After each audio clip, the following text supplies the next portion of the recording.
আসসালামু আলাইকুম ওয়া রাহমাতুল্লাহি ওয়া বারাকাতুহু। আলহামদুলিল্লাহি রাব্বিল আলামিন। সমস্ত প্রশংসা মহান আল্লাহ রাব্বুল আলামিনের জন্য। আমার প্রিয় ভাই ও বোন, আপনারা সব কেমন আছেন? আশা করি আল্লাহর অশেষ রহমতে সকলে ভালোই আছেন এবং দোয়া করি আল্লাহ যেন সকলকে সর্বদা ভালো রাখেন। প্রিয় ভাই ও বোন, আমি সব সময় একটা কথা বলে থাকি যে আল্লাহ রব্বুল আলামিন আমাদেরকে দুনিয়ায় পাঠিয়েছেন, কোনো না কোনো উদ্দেশ্যেই পাঠিয়েছেন।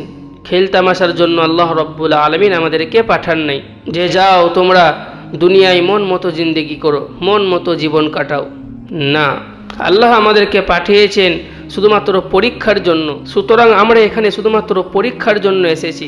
এরপর আমরা যে যেমন পরীক্ষা দেব, অর্থাৎ যে যেমন ভালো কাজ করব, নেকির কাজ করব, যত ভালো ভালো আমল করতে পারবো, ইবাদত করতে পারবো, তত সুন্দর আমরা রেজাল্ট পাবো এবং এই রেজাল্টের পুরস্কার আল্লাহ রব্বুল আলামিন আমাদেরকে খুবই খুবই বড় দেবেন। কিন্তু আজ আমার প্রিয় ভাই ও বোন, দেখুন আমরা কি করছি, আমরা কোথায় ডুবে আছি, আমরা কোথায় চলে যাচ্ছি। আল্লাহ রব্বুল আলামিন বলছেন, হে আমার বান্দা, তোমরা কোথায় চলে যাচ্ছ, তোমরা কি করছো, তোমরা আমার দিকে ফিরে এসো। তোমরা যখন আমার দিকে হেঁটে হেঁটে আসবে, আমি তোমাদের দিকে ছুটে ছুটে যাব। সুবহানাল্লাহ, সুবহানাল্লাহ। আজ আমাদের শুধুমাত্র টাকা টাকা, গাড়ি বাড়ি, মজ মস্তি, শুধু দুনিয়ার খেলতামাশা, দুনিয়ার খেলতামাশা। আজ আমাদের আখেরাতের কোনো চিন্তা নেই। আপনি কি জানেন না যে আমাদেরকে এই দুনিয়া ছাড়তেই হবে? আজ পর্যন্ত কে এমন আছে যে দুনিয়ায় সে সারা জীবন বেঁচে আছে এবং সে বেঁচেই থাকবে?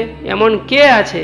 তাহলে কেন আজ আমরা দুনিয়ার খেলতামাশায় কেন ডুবে আছি? কেন আমরা টাকা টাকা করছি? কেন আমরা গাড়ি বাড়ি করছি? আমাদেরকে তো এই দুনিয়া ছাড়তেই হবে, আমাদেরকে তো কবরে যেতে হবে। আমাদেরকে তো কবরে প্রশ্ন করবে, তোমরা দুনিয়ায় কি করেছিলে বলো। কবর সোজা জিনিস নয়। একজন বড় আল্লাহওয়ালা তিনি ইন্তেকাল করে গিয়েছিলেন। এরপর তিনাকে একজন স্বপ্নে দেখছেন, স্বপ্নের মধ্যে জিজ্ঞাসা করছেন, আপনি কেমন আছেন? আশা করি খুবই ভালোই আছেন। তখন তিনি বলছেন, না আমার ভাই, আমার অবস্থা চূড়ান্ত হয়ে গিয়েছিল। তখন সেই ব্যক্তি যিনি স্বপ্নে দেখছেন তিনি অবাক, আপনার মতো মানুষ, আপনার মতো এত বড় আল্লাহওয়ালার অবস্থা যদি চূড়ান্ত হয়ে যায়, তাহলে আমাদের কি হতে পারে এবং এমন অবস্থা আপনার কেন হয়েছিল?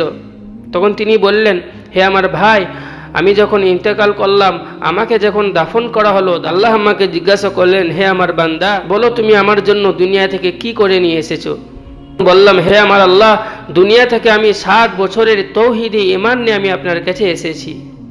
আল্লাহু আকবার। কি বলছেন? তৌহিদি ঈমান নিয়ে আমি আপনার কাছে এসেছি। তখন আল্লাহ বললেন, আচ্ছা তুমি আমার জন্য তৌহিদি ঈমান নিয়ে এসেছো, তাহলে অমুক দিন তুমি একবার অসুস্থ হয়েছিলে। এরপর লোকেরা যখন জিজ্ঞাসা করলো, কি ব্যাপার, আপনার হঠাৎ শরীর কেন খারাপ হলো? তখন তুমি কি বলেছিলে?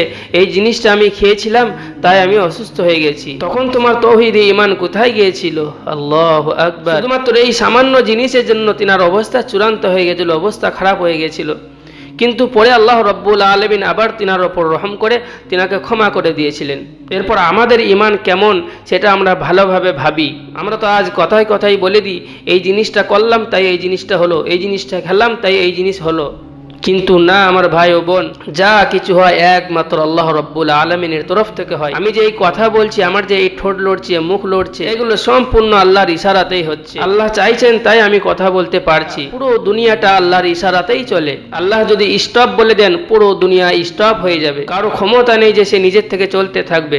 সেই জন্য ভাই, এই দুনিয়াটা ধোকার দুনিয়া। টাকা পয়সা, গাড়ি বাড়ি, এগুলো সব ধোকা, এগুলো সব শয়তানের ধোকা।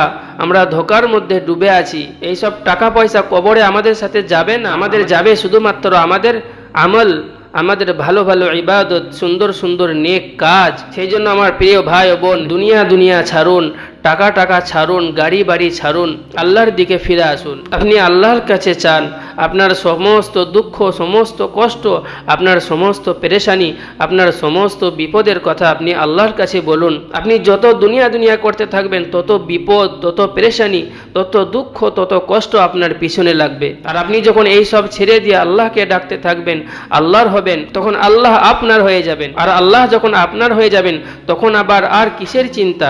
আপনার জীবনে না কোনো দুঃখ থাকবে, না কোনো কষ্ট থাকবে, না কোনো বিপদ থাকবে। হযরত মুসা আলাইহিস সালামের জামানায় তিনি তার সাহাবাদেরকে বলছেন, এমন একটা জামানা আসবে, এমন একটা যুগ আসবে, মানুষ মাত্র 60 থেকে 70 বছর বাঁচবে, তাতেই বড় বড় গাড়ি, বড় বড় বাড়ি, কোটি কোটি টাকা তারা রোজগার করবে। তখন তিনার সাহাবারা হযরত মুসা আলাইহিস সালামের এই কথা শুনে তিনারা অবাক, মাত্র 60 থেকে 70 বছর বাঁচবে, তাতেই আবার বড় বড় গাড়ি, বড় বড় বাড়ি, টাকা পয়সা সব, আমরা তো এই 60-70 বছর গাছতলায় কাটিয়ে দেবো। সুবহানাল্লাহ। আমাদের আজ ইমানের খুব কমজোরি, আমাদের আজ আমলের খুব কমি, আমাদের ইবাদতে খুব কমি।